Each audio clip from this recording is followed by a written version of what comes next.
presentation, the taste.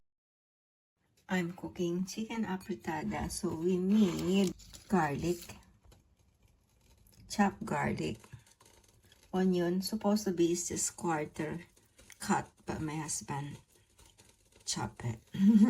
And I have carrots, bay leaves, chicken flavor, sweet potato,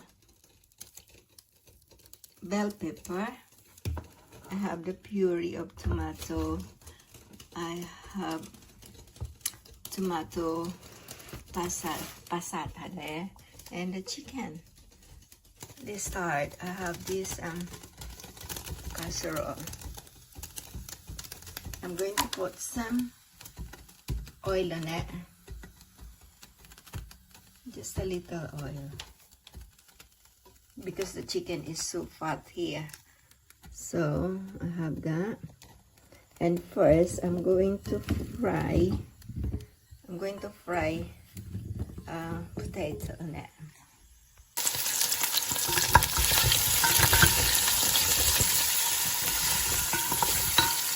I'm going to fry as well the carrots.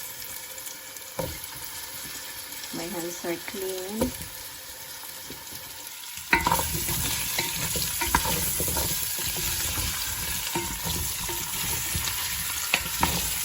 Para hindi siya maturog pag niluto. At yeah, I fry this a little bit.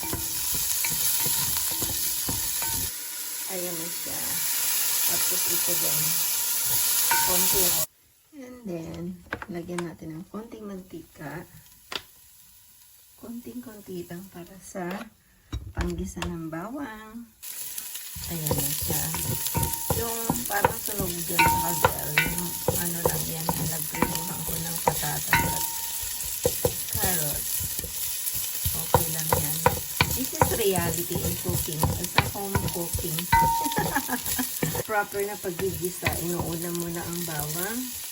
Tapos pag makita mo ng may sign na magbo-brown na, ito nilalagay ang sibuyas. This is old-fashioned cooking. Mas mabango kasi pag pag ang bawang ay medyo na brown. Ayan, nababrown na siya. Ilalagay na natin yung sibuyas. Supposed to be quarterly cut. Yung nagbabrown na yan, okay lang yan. Mas masarap yan. Sunog. Hindi sinusunog-sunog nga yan. Ayan, ilagay na natin yung chicken. Mix. Palalabasin ko lang ang tapos bago ko ilagay ng ingredients.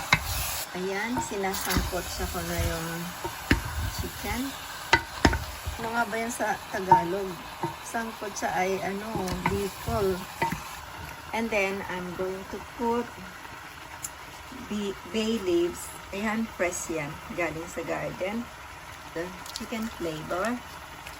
I put 2. Kunti lang yung mantika dati. Ngayon, ayan lumalabas ang mantika ng manok. Ayan. Kaya pag magluluto kayo ng mga karne, kunti mantika lang ilalagay nyo. Diba ang mga karne nowadays, hindi katulad ng mga native na hog, like chicken or baboy. I'm going to put a little bit of puree.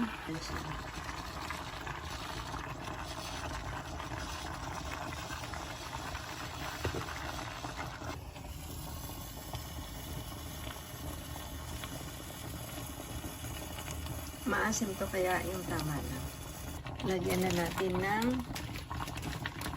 pamintang durog.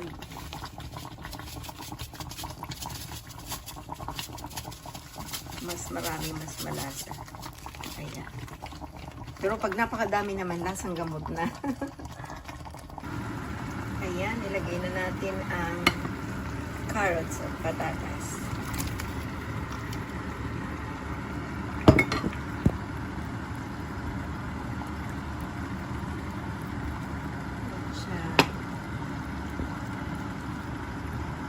Habang nagluluto ako ng apretada, naisipan kong gumawa ng chicken soup.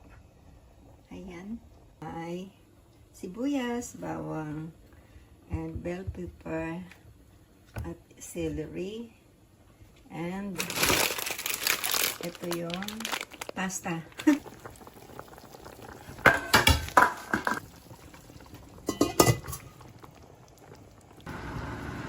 Gawa tayo ng simple, homemade, konting mantika lang kasi ang manok na naman ay mataba.